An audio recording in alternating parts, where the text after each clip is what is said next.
Aviso, a maioria das coisas desse vídeo foram tiradas dos contos e não do filme, então se há algo que difere do filme, você já sabe o porquê. Olá, amante do terror. Imagine que você está andando pela rua, ou então simplesmente dentro da sua própria casa, e de repente você começa a ouvir gritos ao longe. Você vê um nevoeiro tão espesso que parece que dá até para tocar, cada vez mais parecendo se aproximar do local que você está. O nevoeiro é incrivelmente denso, mas não parece fazer mal algum. Mas esse pensamento logo é contrariado quando se ouve gritos vindos da mesma direção daquela nuvem branca de fumaça espessa.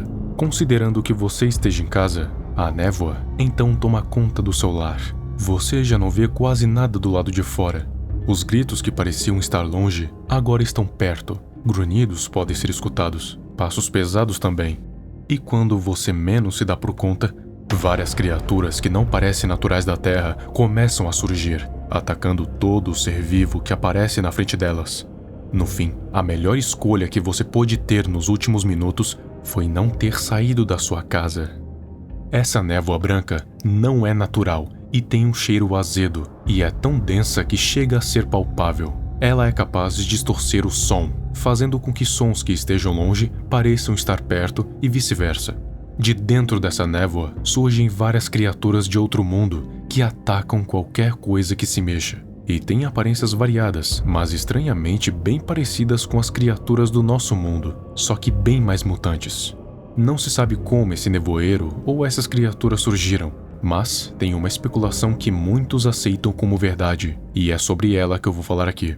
Há um tempo atrás, um projeto militar ultra-secreto foi feito pelo governo em uma pequena cidade chamada Shaymore, o projeto Arrowhead, Ponta de Flecha. O Ponta de Flecha era mais um passo para a ganância humana, que já não queria mais explorar apenas o espaço, mas também explorar algo mais teórico, abstrato, o multiverso.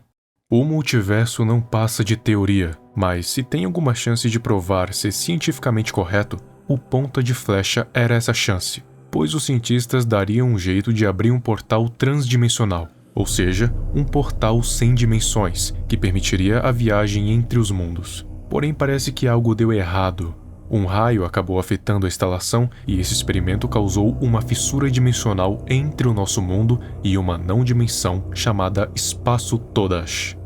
O Espaço Todash é um nada não-dimensional que existe entre todos os universos do multiverso, onde nada pode viver exceto por criaturas variadas de presenças e aparências de um medo tão inimaginável que é capaz de traumatizar, assim como as criaturas de Lovecraft. Existe uma barreira que serve para separar o Espaço Todash dos outros universos, porque se ela não existisse, as incontáveis criaturas que existem lá teriam ido para outros mundos, assim espalhando o caos para o multiverso. Então essa barreira serve para selar as criaturas no vazio. Porém, com o passar dos trilhões de anos, a barreira foi se desgastando, e assim o que era antes escondido de tudo, agora se tornou um pouco mais visível. Uma vez ou outra, acontece uma ruptura na barreira pelo fato de ela estar se desgastando, assim acontecendo uma fissura no espaço-tempo entre uma dimensão e o Espaço Todash. E através da fissura, a não-dimensão acaba vazando para dentro da outra dimensão, assim fazendo com que as criaturas acabem passando por ela. E o que vemos em O Nevoeiro seria apenas uma fagulha do que poderia acontecer se ele vazasse por completo. As fissuras podem acontecer de duas formas, a forma natural e a forma artificial. A forma natural é o que eu falei, elas acontecem de forma aleatória por causa do desgaste da barreira. Já a forma artificial acontece pela pura e simples ganância do homem. A ganância faz com que o homem crie essas fissuras para buscar explorar o multiverso, e aí acontecem muitos problemas, e um deles é chamado de Espaço Todash. Uma dessas fissuras artificiais seria o Projeto Ponta de Flecha. Não se sabe exatamente como ou quando eles abriram o portal, já que o projeto era ultra secreto. Mas aconteceu, e aconteceu na cidade de Shaymore, onde todos foram pegos de surpresa pelo nevoeiro.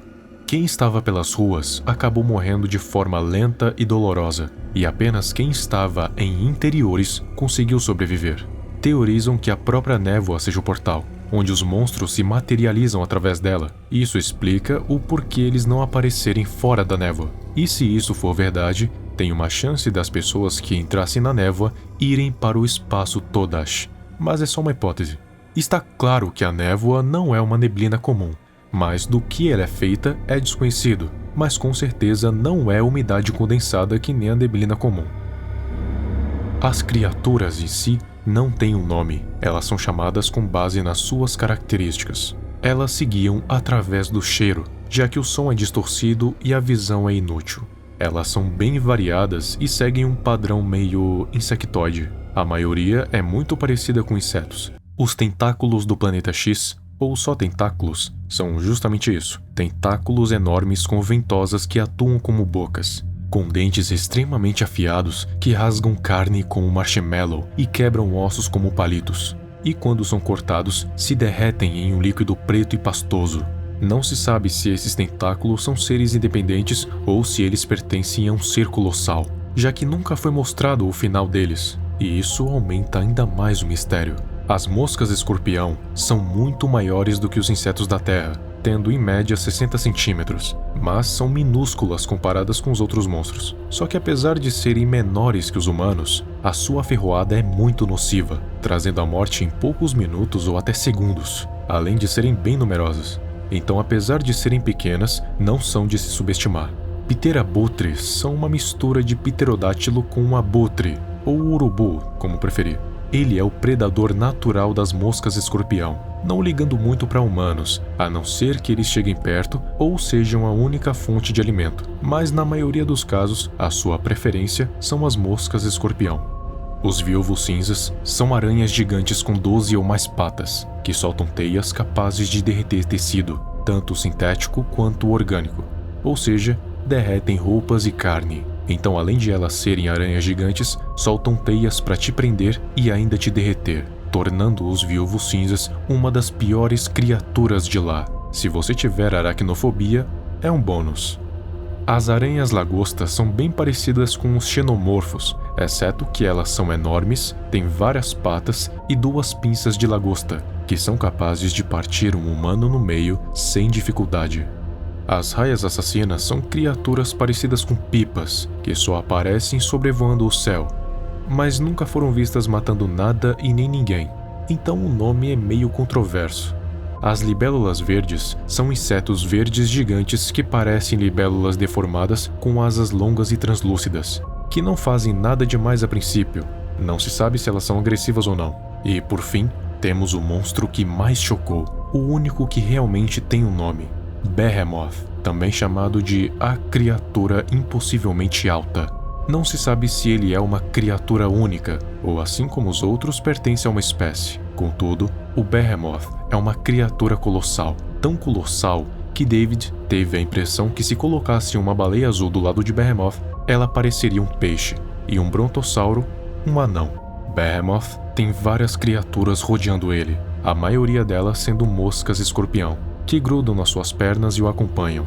Ele é tão pesado que os seus passos deixam pegadas no asfalto do tamanho de carros. Ele não mostrou ser hostil, pelo menos não ainda. Acreditam que ele não seja hostil pelo fato dele não ver o que tem embaixo dele, só andando onde a terra o levar. No fim do conto, fica implícito o que acontece com David depois que ele consegue escapar da loja, já que o conto é mais como um diário ou um lembrete do que ele escreveu. Contudo, no filme, os militares conseguem salvar a cidade queimando os monstros, o que pode significar que as criaturas têm baixa resistência contra o fogo, o que significa um possível meio de defesa contra as criaturas. Porém, David acabou perdendo tudo no processo, tendo que matar todos que estavam com ele, e o final não foi tão feliz assim.